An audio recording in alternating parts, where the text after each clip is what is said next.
Hey, salut! J'ai fini par les trouver. Ben oui. Il y en a plusieurs d'entre vous qui me disaient, Caroline, la saison 1 de Si on s'aimait encore, il manque les 13 premiers épisodes. Et en effet, je les trouvais plus. Et j'ai fini par les trouver sur Facebook. Je les ai téléchargés. Mais je te donne un petit avertissement avant. La qualité est vraiment pas bonne de la vidéo. Par contre, tout le contenu audio est aussi pertinent que toutes mes analyses. Donc, je t'invite vraiment quand même à les écouter pour te permettre de te comprendre, de t'analyser. Alors voilà, je te laisse tout de suite à l'épisode 1 de la saison 1 de Si on s'aime encore. Bonne écoute.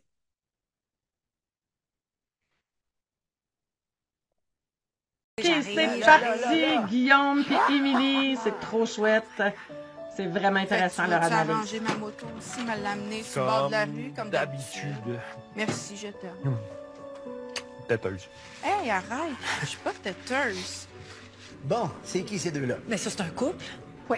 Cette année, avec Si on s'aimait encore, je vais rencontrer 4 couples en difficulté qui veulent régler des enjeux qui minent leur relation. Ils sont vraiment un point tournant dans leur vie. Oh, je sens que ça va être intéressant, ça. Je pense qu'ils sont en de bonnes mains. Oui.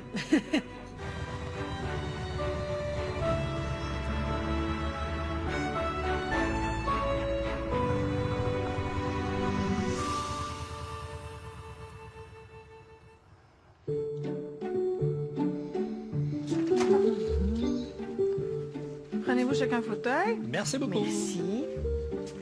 Vraiment, voilà. Me mets plus proche de la porte. Avec sa petite boule de stress. Ben, j'ai pas Hector. T'as pas quoi? J'ai Son pas chien. Hector. Ah oui, OK. Normalement, Ton chien, il c'est- sert de calmant. Oui. C'est thérapeutiquement parlant ou c'est Non, juste non, une non, expérience? c'est- OK. À force de vivre avec. Ben, c'est parce qu'Hector, il est jamais tout seul. Il est toujours avec moi 24 sur 24. OK. Il vient au travail, puis tout. Ah ouais. Ah ouais, c'est un bon petit garçon. Nathalie, c'est une comptable. Elle a une job quand même stressante. Puis le chien, le gros avantage, c'est qu'il sent sa nervosité. Fait que quand elle est nerveuse, il demande de monter sur elle, puis elle... Ah, c'est bon. Ouais. Puis entre vous, ça a l'air de quoi? Qu'est-ce qui vous amène à Si on s'aimait encore? C'est 32 ans de couple. C'est la routine qui s'est installée. OK. C'est des petits problèmes d'un bord puis de l'autre qui, à un moment donné, prennent de plus en plus d'ampleur. C'est quoi les petits problèmes qui se sont installés? OK, avant qu'on y aille plus loin, je veux te faire remarquer le non-verbal. C'est intéressant, le corps parle énormément, le non-verbal est très présent. On voit chez Nathalie, qui est la femme, beaucoup d'un corps très contracté, très tendu, elle est très rigide. Donc, on peut soupçonner ici une blessure de trahison, donc qui est dans le masque du contrôlant. Donc là, on voit ça d'emblée. Et bon, prenez en considération qu'ils sont filmés. Là. Déjà, il y a un facteur de stress et qui est anxiogène qui est présent, donc qui peut un peu moduler. Mais quand même, on est vraiment dedans. On est dans un fond, une femme hyper anxieuse, système nerveux, autonome, pas du tout régulé, et c'est présent. Ce qui est intéressant là-dedans, c'est que le conjoint est capable de le nommer, est conscient, et il a déjà apporté des moyens. Je trouvais ça intéressant de voir comment il pouvait être capable de le nommer. Donc, il y a une observation, il y a une perception, il voit que sa femme, il dit nerveuse, mais qu'elle est anxieuse, et il sait que le chien sert à l'apaiser, il le voit. Donc, il y a une capacité d'observation que je trouve intéressante jusqu'à date. Là. On continue. Ben, il paraît que j'ai pas assez de salive. Ouais, Je parle parce pas. que- Ah, mon Dieu. OK, c'est drôle, cette expression-là. Ben oui. C'est la première fois que j'entends de ça. salive.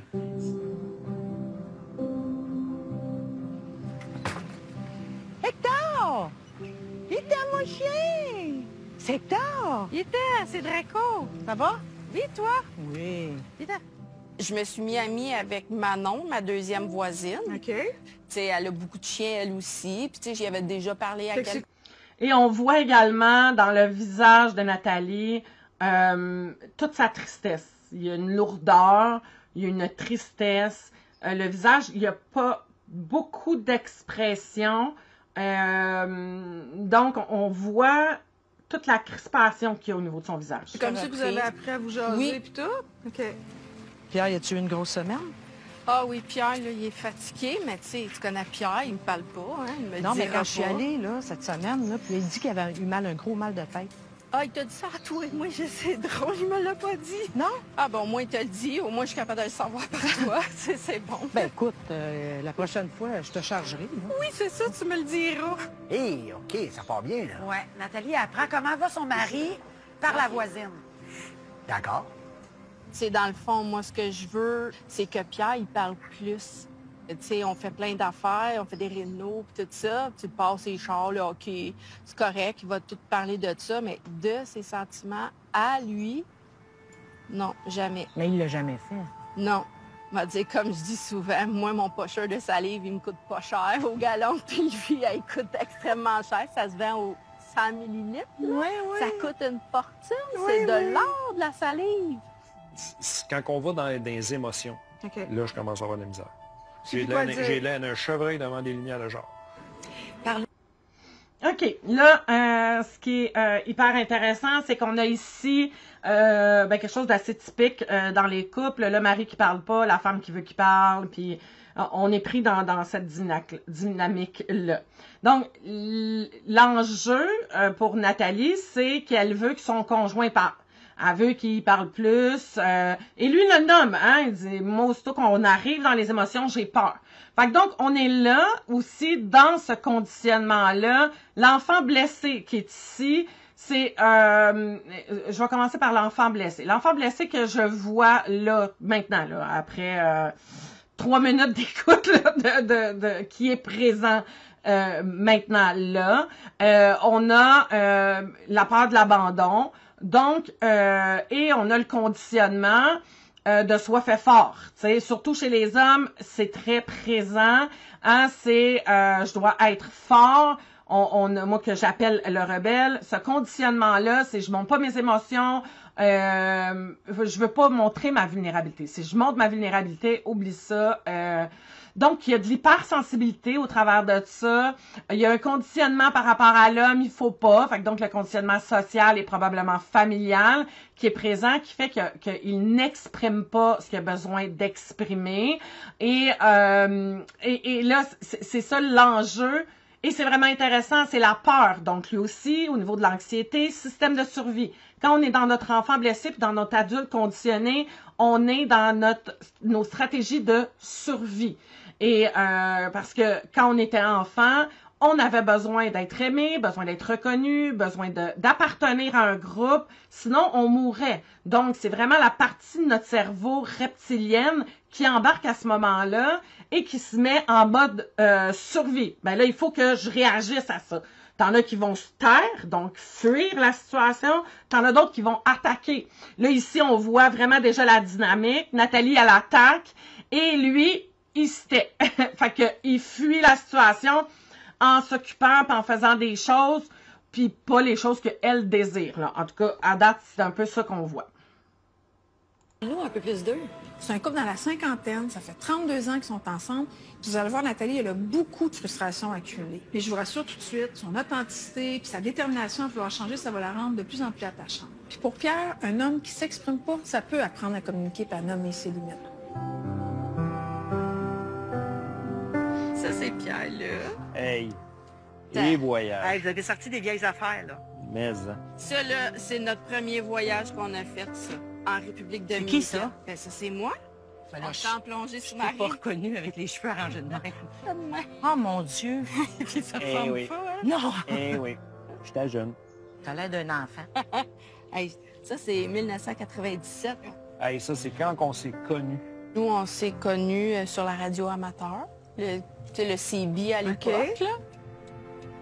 Pierre, il y avait des bonnes conversations avec sa sœur, j'écoutais. J'aimais entendre Pierre avait une voix douce, rassurante. On a commencé à se parler. OK, ici, c'est super intéressant. Donc, qu'est-ce qui l'a fait être attiré à cet homme-là, à Pierre? C'est sa voix douce, donc c'était sécurisant. Et c'est qui parlait. Elle aimait écouter les conversations qu'il y avait avec sa sœur. Donc, ce qu'elle aimait le plus au début et ce qu'elle lui reproche pourquoi il était capable de parler, d'avoir des conversations dans ce CB amateur-là, et que dans le couple, c'est pas là. C'est très, très normal. Le couple est la figure qui ressemble énormément à le système dans la famille. C'est-à-dire qu'il y a une reproduction. On est dans l'intimité, on est dans le comblage de besoins, de manque, de dépendance, parce qu'on tombe souvent en dépendance, ici c'est ce qu'on a, là. Donc, un dépendant, un codépendant. Et quand on est là-dedans, on retombe dans nos schémas d'enfance. C'est-à-dire que quand on est enfant, on était dépendant, les parents sont automatiquement un peu codépendants parce qu'ils prennent soin d'eux, doivent voir aux besoins d'eux, nourrir l'autre. Donc, on est dans ce même pattern-là, activé par la survie. Pourquoi ça reste dans les schémas, dans les couples, dans le système du couple? C'est que la personne, elle n'a pas été outillée. Donc, elle est restée dans ce conditionnement-là de l'enfance. Il n'y a pas eu ce passage-là. Et je dirais que pratiquement tout le monde, on est là-dedans. Pas tout le monde, mais beaucoup de gens, on est là-dedans. En tout cas, moi, c'est ce que je vois le plus. C'est des gens qui n'ont pas appris à gérer puis à régler leur histoire et ils vivent au travers le filtre de leur histoire constamment. Donc, lorsque Pierre se retrouve dans un couple, dans une intimité, il tombe sur ses gardes, il tombe sur ses schémas de survie et il préfère rester dans sa zone de sécurité, qui est la zone de survie, qu'on peut appeler aussi la zone de confort, et elle fait également. Les deux sont dans des mondes. Et c'est pour ça qu'ils parlent toutes les deux à la voisine, mais ils se parlent pas entre eux. Comme ça, puis, tu sais, en niaisant, puis tout. Toi, qu'est-ce que t'as de l'air? 600 livres avec des boutons. T'es innocent. À un moment donné, ben, on s'est rencontrés au Dunkin' Donut, dans le temps qui existait, là. Puis, ben, ça a parti comme ça. Il a été patient. Très, très, très. Puis, je sais pas comment il a pu réussir à ouvrir la porte. Tu sais, moi, un homme, là, c'est tellement bas dans ma tête, là. Je me rappelle pas non plus que c'était bien enflammé dans les amours de ma mère. Je pense que elle avait des chums parce qu'elle n'est pas capable de rester toute seule. Puis j'ai pas connu aucun modèle de femme qui a pu m'inspirer. Moi, ce que je voyais, c'était que soit il était comme tout le temps de marionnette ou dominé, puis, tu sais, pas de colonne. Fait que toi, tu regardais. OK, hyper intéressant là, ce qu'on vient d'entendre là. Voyez, ça l'explique énormément de choses de ce qu'on vient d'entendre. Donc, voyez comment est-ce que c'est l'enfance qui va colorer ta perception, ta façon d'agir, ta façon de penser, ta façon d'être et ta façon de communiquer. Elles viennent d'expliquer comment, au travers quel filtre, elle regarde son conjoint. Au travers quel filtre elle processe ses croyances qui sont là, son discours intérieur qui est là, ses peurs qui sont là. Elle a vécu et grandi avec une mère qui prenait des conjoints dans un but de pas rester seule. Elle s'est dit qu'elle ferait pas ça, mais pourtant, elle a répété exactement le même pattern. Donc, lorsqu'on n'est pas capable de se voir, de se regarder, d'être vraiment une touch, puis je vous dirais d'être assez honnête envers soi-même pour se voir. Parce que ça fesse quand on se regarde, là. Quand on voit ça, quand on découvre nos façons d'être, on a tendance à se trouver pas bonne, pas correcte, mais on n'est pas là. L'objectif, c'est pas de savoir si on est bon ou pas bon, correct, pas correct, pour savoir si Nathalie est correcte ou pas correcte. On est là juste pour analyser, comprendre, pour que toi, tu puisses aussi te voir là-dedans. Donc, on voit exactement ici à quel point que ça l'impacte sa façon d'être dans son couple. Tu avais l'impression qu'il était à la merci de ces hommes-là, qui n'avaient pas de pouvoir sur leur vie, puis tu t'es comme promis, moi, ça m'arrivera pas. Non. C'est ça? Exactement. Okay. Tu sais, Pierre, dans le fond, quand je l'ai connu, c'est lui, tu sais, un peu qui m'a sorti de ma coquille. Fait que j'y dois beaucoup. Tu sais, il m'a sorti de toutes ces affaires-là. Sauf que il t'en doit un bout aussi, là. Tu sais, c'est comme vous vous apportez mutuellement ce que vous avez manqué. C'est ça. Parfait. Ça, c'est beau. Ça, c'est beau. Oui, ça, c'est beau. T'as pas bien changé. Ben, j'ai vieilli, là, tu sais, ça fait... oui, Hawaii, c'est 2009, là. Moi, je trouve ça difficile de voir Pierre vieillir avec les cheveux blancs. Malgré qu'on est content de ce qu'on est puis tout ça, mais tu sais... Hey, je trouve ça tellement beau, moi, un homme. Ouais, Ah, je trouve ok, ça parfait, beau. Parce que là, j'allais me faire tendre. Parce que ça me rappelle beaucoup d'affaires quand j'étais jeune. Tu sais, les vieux manoncles cochons puis toutes ces affaires-là, là. Oui, on a Bon. tout ça. On a tout eu un. OK. Là, ce qui est intéressant, est-ce que tu as vu les deux perceptions? On a Émilie qui comprend pas parce que elle, au travers sa perception à elle, son histoire, son filtre par lequel ça passe, c'est beau. C'est beau, un homme avec les cheveux blancs. Mais au travers du filtre de Nathalie, Nathalie a probablement été victime d'attouchement quand elle était petite. Pour elle, quand elle regarde son conjoint, elle voit un mononcle abuseur. Donc, elle voit un agresseur. C'est bien évident que c'est difficile au niveau des relations. Et j'ai hâte de voir plus loin, là, mais je te dis tout de suite, c'est intéressant parce que si effectivement, puis je lance ça, là, je ne sais pas du tout, là, si effectivement elle a été abusée ou touchée sexuellement, il y a des façons différentes de réagir à l'abus, tu sais. Soit qu'on va tomber dans l'hypersexualisation, c'est-à-dire qu'on va utiliser la sexualité pour se sentir aimé, désiré, pour combler nos manques, ou on va se couper complètement de la sexualité. Ce qui est intéressant, c'est que Nathalie a choisi un conjoint qui n'a pas un grand appétit sexuel. Donc, le défi dans leur couple aussi, c'est la sexualité. Là, ça va venir, là, elle va en parler. Là. Mais fait à ce moment-là, elle se sent pas aimée parce qu'il lui démontre pas du désir sexuel. Pas du désir amoureux, là. On parle pas d'amour, on parle pas d'affection, on parle pas d'attachement, on parle de désir sexuel. Donc, encore une fois, retiens que la perception passe au travers du filtre de la personne qui regarde, qui entend. Ça part toujours au travers de ton filtre quand tu regardes quelqu'un ou quand tu perçois quelque chose puis que tu analyses quelque chose. Puis toi, Pierre, ça te dérange-tu de la voir vieillir? La seule affaire que je trouve plate, je trouve ça dommage que sa santé s'en retourne. C'est tout. Mais physiquement, ça Physiquement, te non. dérange pas, il n'y a Non. rien qui te dérange. Non. Tu sais, ça fait longtemps que je suis un peu amochée, là, physiquement. Puis, ben là, on a eu un diagnostic qui a tombé. Je l'ai digéré, là. Je fais de la fibro, là. Ah, ouais. Ah ouais, la fibro.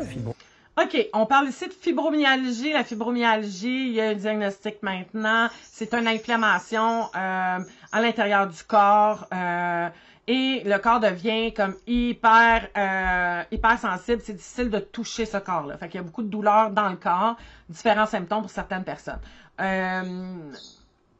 Ce que j'ai remarqué au cours de mes années de pratique, la fibromyalgie est beaucoup reliée à la frustration.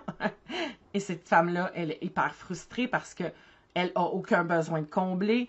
Et aussi reliée psychologiquement à de la colère, frustration, colère envers l'homme. Et c'est tout un mécanisme de protection, là. Hein? C'est-à-dire que tu veux de la sexualité, tu choisis un conjoint qui ne te donne pas de ta sexualité, qui ne te satisfait pas, et les émotions, le stress, la cortisol dans le corps, l'adrénaline, qui sont des hormones sécrétées à cause du stress et de l'anxiété, qui est en grande quantité dans ton corps, fait en sorte que maintenant, ben, on ne peut pas te toucher parce que tu as mal partout. Ah, intéressant. Fibromyalgie, je pense. Une maladie chronique, ça, t'as tout le temps mal partout. Hey, c'est rough en maudit. Ah, c'est pas évident. T'as rien dit, j'ai une urgence de vivre, là, en ce moment. Oui. Moi, je dis tout le temps au médecin, donne-moi les pilules que tu voudras, que je sois obligée d'en prendre 30 par jour, 40 par jour. Fais-moi marcher. Fais-moi travailler. Fais-moi faire de la moto. Puis ça fonctionne ça avec la médication? Ça fonctionne, mais on est encore un peu dans l'ajustement. Ah, puis c'est touchant. Elle a le goût de vivre. Tu sais, là, elle est juste sur le bord. Puis, tu sais, c'est pas pour rien qu'elle est à cette émission-là, là. Mais c'est là. Tu sais, ce point-là, puis pense à ta vie, toi, les points tournants où tu t'es pris en main, où tu as fait des changements, où tu t'es regardé, où les choses ont t'ont amené dans un espace qui a fait qu'à un moment donné, t'as ouvert. T'sais. Burn-out, dépression, séparation, perte de travail. Il y a toujours un événement déclencheur. T'sais. Et ce sentiment-là d'être en train de passer à côté de sa vie. T'sais. Je pense qu'il y a beaucoup d'entre vous qui doivent se reconnaître là-dedans. Moi, je me suis reconnue à une certaine époque. Ça, c'est-tu Pierre? Oui, ça, c'est quand je suis rentré dans les petits chanteurs de Tracy. Est-ce qu'il y a quelqu'un qui t'a envoyé là ou c'est ta décision? Non, ça me tentait. Mon père, c'est un ancien frère, ma mère, une ancienne sœur. OK. Ça donne déjà une idée que la sexualité, c'était quelque chose de énormément tabou. OK. La seule fois dans ma jeunesse qu'on a parlé de sexualité, à mes 16 ans, j'avais acheté un poster de Cheryl Ladd. J'avais mis le poster dans ma chambre. Ma mère me l'a fait enlever en l'espace de 30 secondes. Puis c'est pas beau, c'est laid, puis c'était sale, puis c'était tout là. OK. Fait que je pars de là. OK, je trouve ça beau, la conscience qu'il a de lui et le lien qu'il fait. Bon, on voit, encore une fois, son histoire vient colorer comment il est aujourd'hui. Puis là, je fais juste vous rappeler qu'il a à peu près 56 ans, le monsieur, là.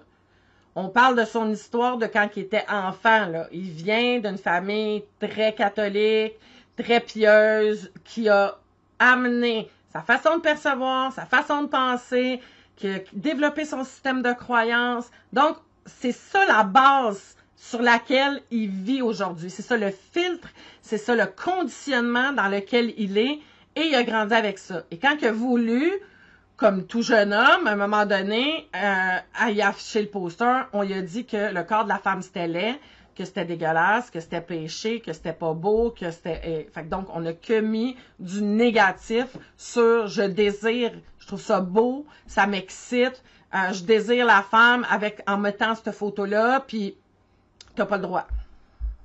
C'est pas beau, c'est pas correct. Tu sais, au niveau sexuel, parce que c'est surtout ça, entre autres, le problème. Quand on commençait à sortir ensemble, la première année, ben, tu sais, c'était à chaque fois qu'on en avait l'occasion, c'était normal. Après ça, quand on a commencé à être en appartement, ben, là, tu sais, on chicanait déjà pour ça. Parce que c'était pas assez? Parce que c'était pas assez. Puis lui, ben, son sommeil, c'est important. Moi, je suis dans une cuisine, c'est un job physique. Nathalie, c'est un job intellectuel. Fait que moi, le soir, physiquement, je suis fatigué. Elle, non.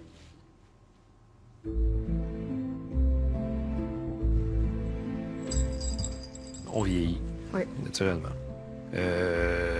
Problème d'érection. Oui. Ça arrive. La fameuse petite pilule bleue, il faut la gérer. Oui. OK. Donc, il n'y a plus de... Spontanéité. Exactement le mot que je cherchais. Fait que, tu sais, c'est un cercle vicieux, bizarre, puis qui est pas le fun. Fait que, tu sais, à un moment donné... C'est quoi votre fréquence, là? Ben... C'est à peu près aux 5-6 semaines, là. Puis qu'est-ce que tu as fait pour gérer ça toutes ces années-là, toi? Tu as été frustrée toutes ces années-là? Toute ma vie. Ça fait 32 ans que tu es frustrée sexuellement, puis il n'y a rien qui a changé? Non. Puis qu'est-ce que vous avez fait pour changer ça? Je ferme ma gueule.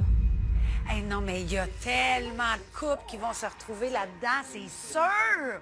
Elle n'est pas toute seule, là, à vivre ça. Ben non. Des fois, c'est le contraire, c'est l'homme qui est frustré sexuellement. OK, on est dans un gros enjeu par rapport à la sexualité. La sexualité, ça l'amène de l'intimité. Mais s'il n'y a pas d'intimité dans le quotidien, si on n'est pas capable de communiquer en parlant de soi, en s'exprimant, en étant dans une posture d'un adulte conscient, en affrontant nos peurs, en se mettant en position de vulnérabilité, parce que c'est ce qui va créer de l'intimité dans un couple, si on est capable de communiquer dans notre vulnérabilité, ben ça peut prédisposer, puis ça peut aider à une intimité physique à ce moment-là. Mais là, on voit que les deux ont des perceptions, des schémas, une histoire en lien avec la sexualité qui, à quelque part, conviennent aux deux. Mais je trouve ça vraiment intéressant de voir comment les gens peuvent s'emboîter puis se combler dans leur propre histoire. Donc, on voit ça de part et d'autre. Ce qui m'a fait titiller quand Nathalie a dit « J'ai fermé ma gueule ». C'est pas une fille qui ferme sa gueule. C'est une fille qui critique, qui dit les choses, qui a tendance à rabaisser l'autre, à écraser. Parce qu'elle est dans une dynamique de « moi, je suis OK, toi, t'es pas OK ». Donc, elle n'a pas de problème, c'est lui qui a un problème. Donc, elle est là-dedans. Ça ferme automatiquement les possibilités de communication parce qu'elle ne se prendra pas nécessairement en main. C'est l'autre qu'il faut qu'il fasse quelque chose. Elle ne se regarde pas que probablement que sa façon d'agir avec son conjoint ne crée pas du tout de cette intimité-là. Fait qu'il y a une coupure automatique qui se crée là. C'est toi le problème, c'est pas moi. Puis elle l'a dit, c'est les hommes le problème, c'est pas les femmes. C'est les hommes qui sont pas corrects, c'est pas les femmes. Donc, on le voit dans son discours que c'est là, difficile de créer un lien à ce moment-là.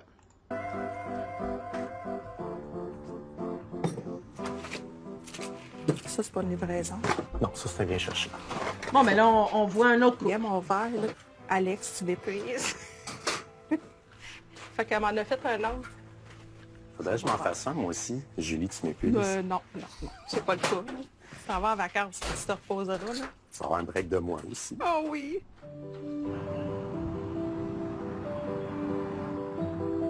Les gars, venez ici. Qu'est-ce que tu fais? On va regarder des photos ensemble. Ok. Oh. Ça ici, c'était le premier shower de bébé, quand maman est enceinte de toi. C'est toi, oui, non? Ouais, c'est William qui est en train d'allaiter pour la première fois. T'étais rouge, hein? Rouge comme une tomate. Ah, c'est tellement un beau moment. Ça, c'est vraiment des beaux souvenirs. C'est supposé être quoi, ça? Il est mort. Belle photo. Ah, regarder photos, souvenirs avec maman. Est-ce que ça tente d'écouter, de regarder les photos? Ben, pourquoi pas? C'est un couple? Ben, ou un ami, je sais pas trop, là. Ouais. Ça, c'est notre photo préférée. Ouais, notre photo préférée du mariage. Ça nous représente vraiment bien. Avec Stéphanie. Là, attends une minute. Alexandre, il est en couple avec qui exactement? Alexandre est en couple avec Gilles depuis 6 ans. Donc, Gilles est devenu le beau papa des enfants d'Alexandre et Stéphanie qu'on voit sur leur photo de mariage à Gilles et Alexandre. OK, puis celle qu'on voit au départ. Julie, c'est sa partenaire d'affaires avec qui elle a la boutique de fleurs. Ah, en tout cas, ils ont l'air super attachants. Moi, j'ai hâte de connaître leur histoire. Mais je pense que leur situation va rejoindre beaucoup de gens parce qu'ils ont des enjeux comme la performance, le paraître, le contrôle, la communication, les frustrations refoulées. Ils sont vraiment mûrs pour de l'accompagnement. Raconte-moi donc comment vous vous êtes rencontrés. C'est quoi votre historique? Je travaillais dans un fleuriste de ma région. Gilles est apparu pour venir acheter une rose bleue. Puis je m'en souviens parce que moi, personnellement, j'aime pas ça. Des roses bleues, je trouve ça laid. Puis à chaque fois, il faut les shooter. C'est des roses blanches qu'on vient shooter nous-mêmes. Je l'ai servi. Il y a quelque chose qui s'est passé. Il y a une chimie, une magie, je sais pas comment l'appeler, mais il y a quelque chose qui s'est passé. Puis, quelques jours après, il m'a écrit sur les réseaux sociaux pour me dire que... Je l'avais trouvé cute. Ouais. Fait que moi, j'ai été franc du départ. J'ai dit que moi aussi, mais que j'ai une vie familiale, j'ai des enfants avec une femme. Mais qu'il y a quelque chose qui s'est passé qui m'a déstabilisé. Au moment où j'ai répondu ça, il voulait... OK, ce que je trouve vraiment intéressant dans ce bout-là, on est dans un couple gay.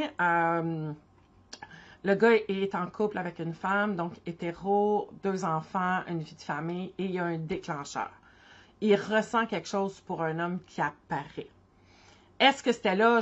Pour l'instant, on ne sait pas. Est-ce que c'était déjà là? Y avait-tu déjà des questionnements?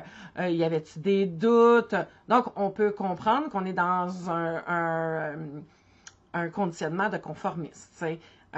Si jamais il a éteint, puis peut-être pas, là, mais si jamais il avait repoussé ou refoulé ses désirs, puis ce qu'il était profondément, il a mis ça peut-être dans une petite boîte et il a fait un chemin de vie très en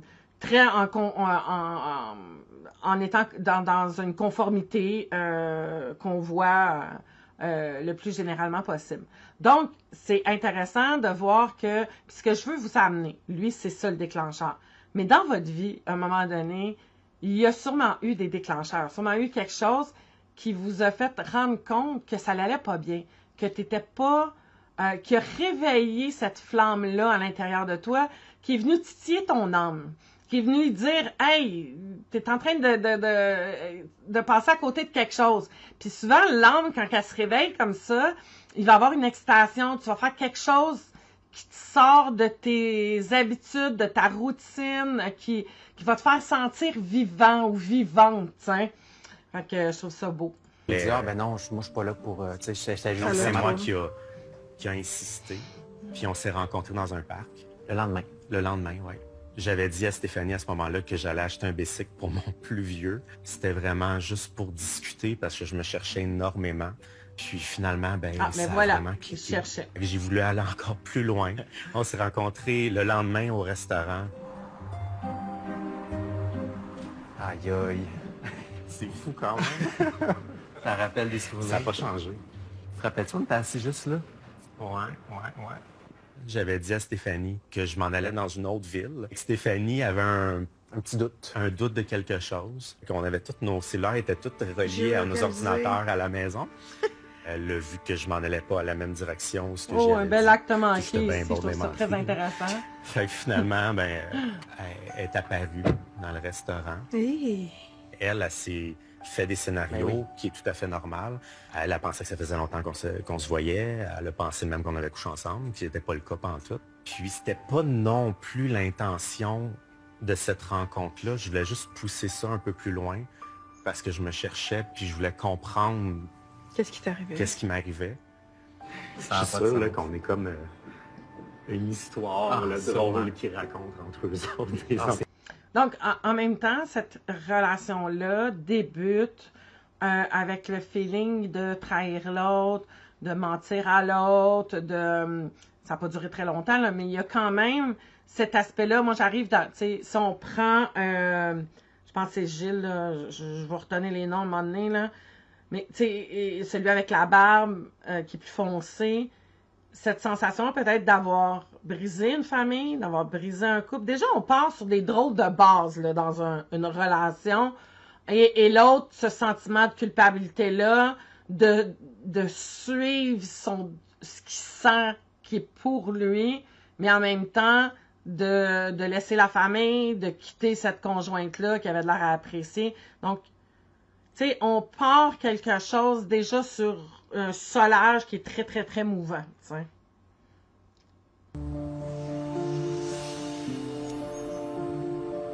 Toi, c'est quoi ton besoin, Pierre? Que je comble les besoins de Nathalie. C'est pas mauvaise réponse. OK, on est dans le conditionnement du conformisme. Sa job, c'est prendre soin de l'autre. Donc, de donner à l'autre, de combler les besoins de l'autre. Il n'est pas du tout en lui, il est dans l'autre. Et c'est typique, ça. Hein? Quand on est dans la conformisme, on est dans le conditionnement de fait plaisir. Fait mouler ce don de soi et prendre soin de l'autre. Attends! Toi, quand les besoins de Nathalie sont comblés, quand ta blonde, là, elle pète le feu puis qu'elle est heureuse, qu'est-ce que ça te fait? Moi, Nathalie est bien, je suis bien. Oui, exact. Ça, c'est Pierre avec Nathalie. Mettons que je tasse Pierre un petit peu puis je le mets tout seul dans un coin. Qu'est-ce que Pierre a besoin de se sentir bien, intérieurement? Moi, tout ce que ça me prend, c'est un toit au-dessus de la tête, c'est d'être correct financièrement, que la santé continue. Moi, c'est ça mes besoins, c'est tout. Puis toi, un toit sur la tête, de l'argent, puis que vous n'avez pas de soucis de santé, qu'est-ce que ça représente pour toi comme besoin? Moi, c'est juste la sécurité. Voilà. Puis par-dessus, si ta blonde est contente, là, tu pètes le feu. C'est du bonus. Pourquoi que vous avez fait tant de voyages? Ben, moi, c'est amour-reine avec les voyages, tu comprends? Parce que c'est Pierre qui m'emmène en voyage. Lui, il prépare encore le voyage. Une fois. Il fait ma liste de ce que j'ai besoin. Nathalie est dans les reproches par rapport à Pierre. Il en fond, elle aime pas vraiment ça, mais lui, c'est lui. Fait que c'est lui qui apprend en charge, c'est lui qui organise tout. Elle fait ça pour lui, tu sais, parce que lui, elle aime pas tout à fait ça, tu sais. Mes affaires que je mets dans ma valise. Bon, il va marquer maillot, sandales. Ben, il me fait à souper. Il va me masser le soir avant de me coucher parce que, tu sais, je vais avoir de la douleur. Il vient me border, si on veut, comme un enfant, tu sais. Il me donne mon bec. OK, fait qu'il prend soin de toi beaucoup au quotidien. Oui. Ben, c'est déjà ça. Donc, on voit ici, beaucoup de femmes aimeraient ça, mais c'est pas là le truc. T'sais, regardez encore cette perception-là. Elle ne voit pas les marques d'affection, elle ne considère pas ça comme étant quelque chose d'amoureux.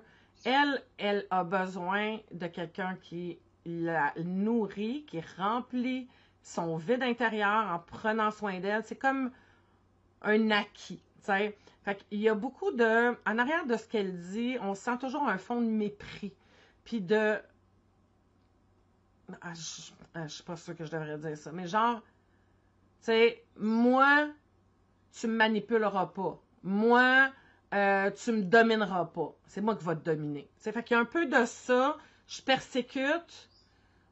T'es la victime. T'es mon sauveur. Fait qu'on est beaucoup dans le triangle relationnel sauveur, persécuteur, victime ici. Et quand un est dans un, l'autre est dans l'autre.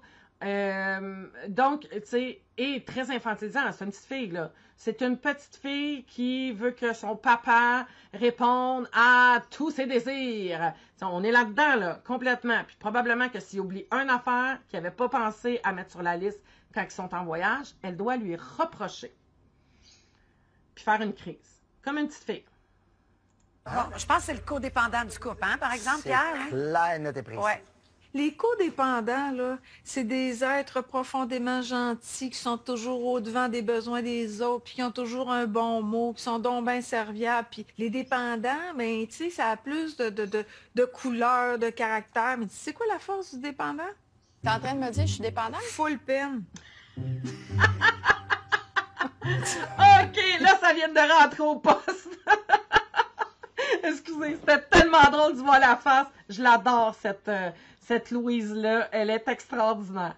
OK, qu'est-ce que je vous disais au début? T'as beau lire des livres, t'as beau parler avec des amis. Dis-toi que quand tu lis un livre, s'il n'y a pas quelqu'un qui t'a donné un miroir pour faire un reflet, pour que tu te vois, tu te regardes à travers ton propre fil. Donc, ce qui fait pas ton affaire, tu le mets de côté, puis tu focuses sur ce qui fait ton affaire. Donc, c'est le fun de lire des livres, mais si tu n'as pas jamais travaillé avec une coach ou avec une psy, je te dirais plus une coach qu'une psy qui t'a reflété tes comportements, qui t'a nommé tes comportements, qui t'a fait voir que tu es là, que tu es là, que tu es là, ben, tu vas rester aussi surprise que Nathalie qui vient de manger une belle claque d'en face, là, parce que pour elle ne pouvait pas se considérer comme dépendante. Puis pourquoi qu'elle n'est pas capable de se considérer comme dépendante? Parce que pour elle, être dépendante, c'est d'être soumise. Et c'est ce qu'elle a vu toute sa vie. Puis là, elle vient de réaliser, en tout cas, ça va faire son chemin, qu'elle est dans la soumission depuis 32 ans, tu sais. Donc, ce qu'elle voulait pas être, elle l'est devenue. Et oui, ça fesse quand on réalise ça. Moi aussi, je pensais que je n'étais pas dépendante. Pas d'accord? Ben, si tu le dis, je vais te croire. Si ton chum est codépendant, qu'est-ce que tu penses que t'es? Ça doit être ça. OK, Gabin. La dépendance, c'est qu'on prend quelque chose à l'extérieur de soi pour nous faire filer bien à l'intérieur de soi. Ça peut être n'importe quoi. Un carrelage tout bien nettoyé, un bilan financier qui balance. Tu comprends? C'est tout l'extérieur. Puis là, ça fait un buzz quand la mission est accomplie puis le résultat est atteint. Okay. Puis le dépendant, il est centré sur ses besoins. Puis quand ça marche pas à son goût, il tape du pied. Est-ce qu'il y en a qui se reconnaissent? Je veux bien te mordre les lèvres.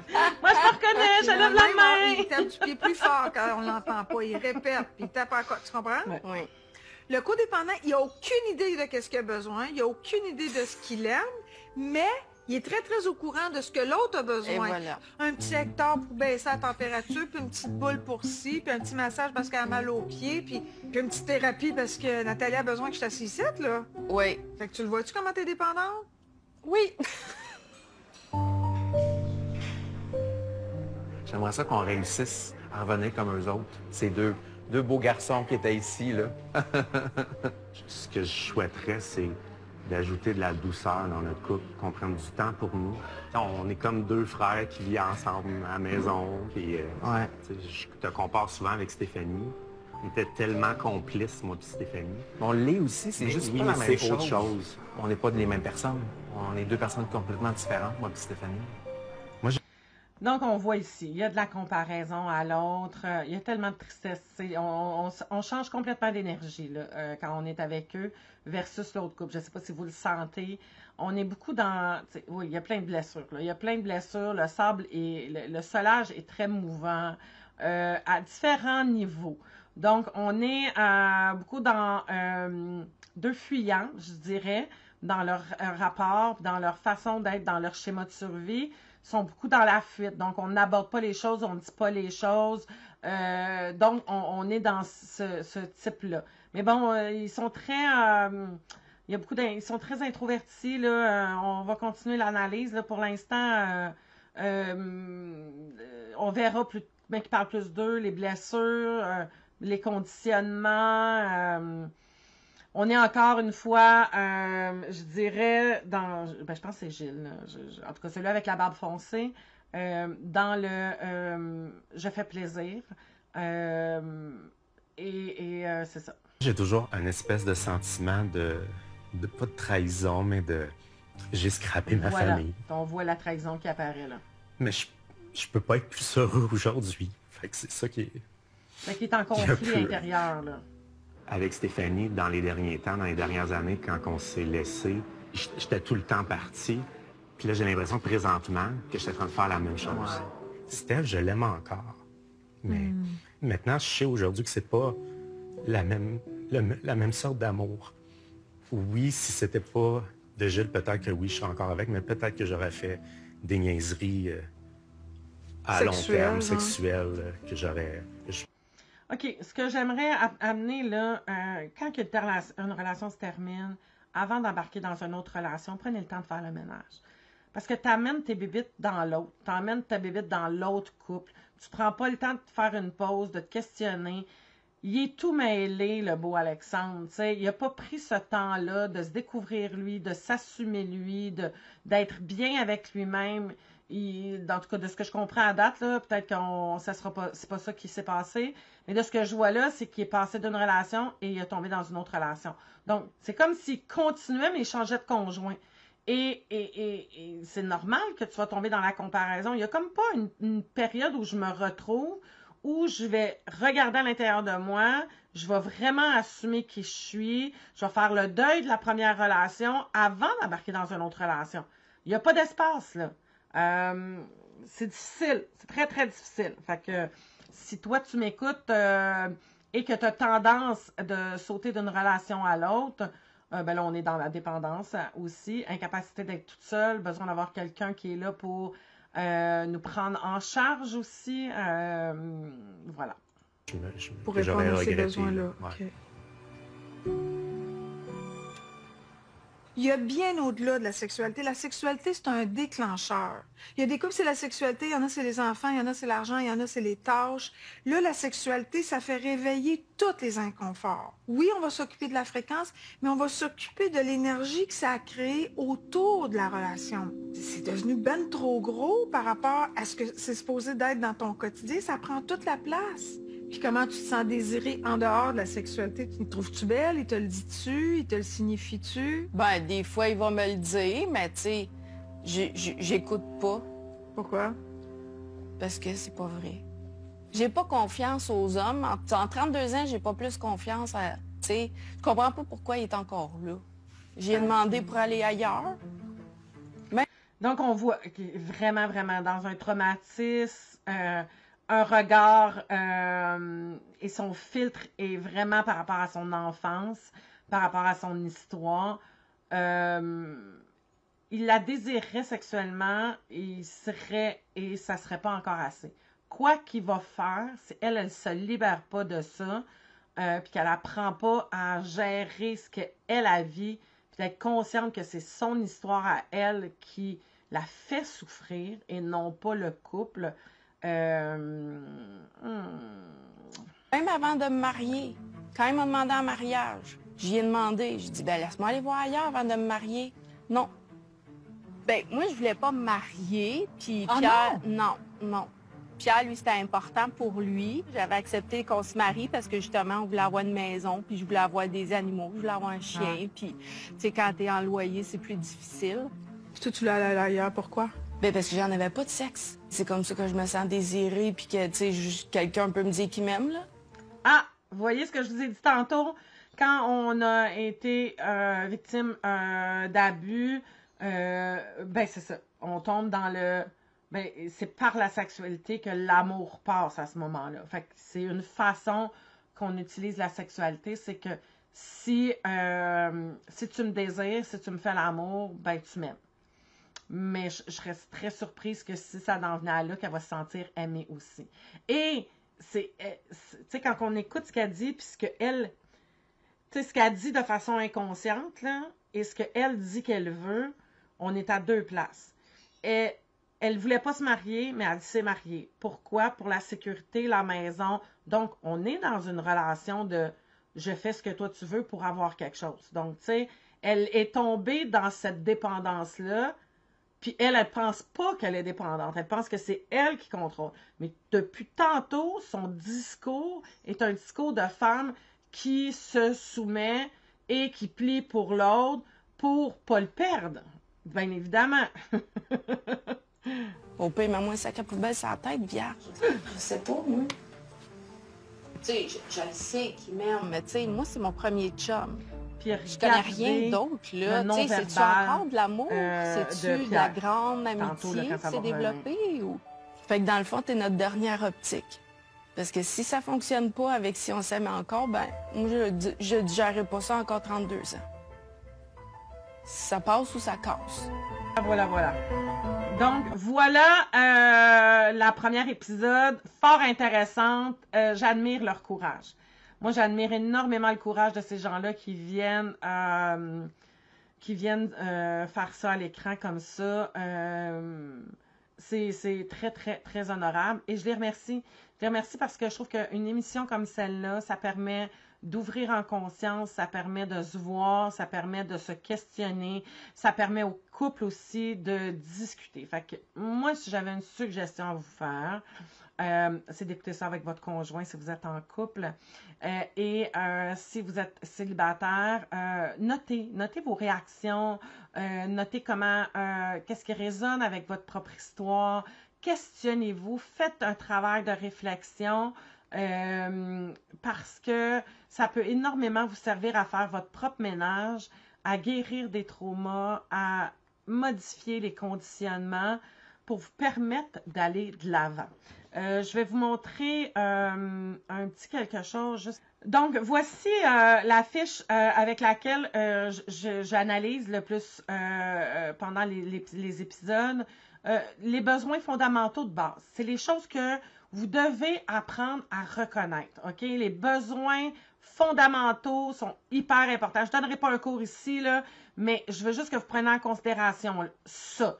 Lorsque ça n'a pas été comblé, et je te le dis déjà d'avance, ça n'a pas été comblé à 100%, ça crée un manque. Donc, après ça, tu cours après ça. Tu cours après quelqu'un qui va te sécuriser, qui te protège. Ça va être important pour toi de te sentir en sécurité protégée, d'aller chercher de l'appartenance, de te sentir accepté, d'être reconnu pour ton estime et la réalisation de soi, donc de sentiment de t'accomplir. Un besoin qui est non complet va créer des blessures. Donc, quand ton besoin n'est pas comblé, il te ramène toujours à l'état de survie. Donc, tu tombes dans ta petite fille. Donc, les blessures de l'enfance, les blessures émotionnelles, et vous les avez ici, les 5. Et de ces blessures-là, de ces manques-là, tu vas avoir créé des conditionnements qui sont ces 5 conditionnements-là les plus, ceux qui ont le plus d'impact. Donc, fais des efforts, sois parfaite, fais plaisir, dépêche-toi, sois forte. Donc, première des choses, avant qu'on se laisse, tu peux aller faire le test qui va te donner tes 5 conditionnements. Quand tu fais le test, tu vas découvrir l'ordre. Les 3 premiers sont ceux qui ont le plus d'impact sur toi. Donc, ça va te donner déjà une bonne aperçu. Fait que cet outil-là, ce test-là, je te mets le lien. Tu peux aller faire ce test-là pour déjà découvrir tes 5 conditionnements. Et quand tu fais le test, tu peux aller chercher gratuitement les 5 fiches où j'explique plus chacun des conditionnements. Hyper intéressant d'aller faire ce test-là. Et demain, ça va peut-être t'aider à voir un peu plus. Donc, voilà. Pour aujourd'hui, ben, hey, merci d'avoir été là. J'ai hâte de vous entendre. Trouvez-vous ça pertinent? Ça vous aide-tu? Qu'est-ce que tu retires de ça? Qu'est-ce que tu as réalisé au travers cet épisode-là? Alors, j'ai hâte de te lire. Bye bye. À demain.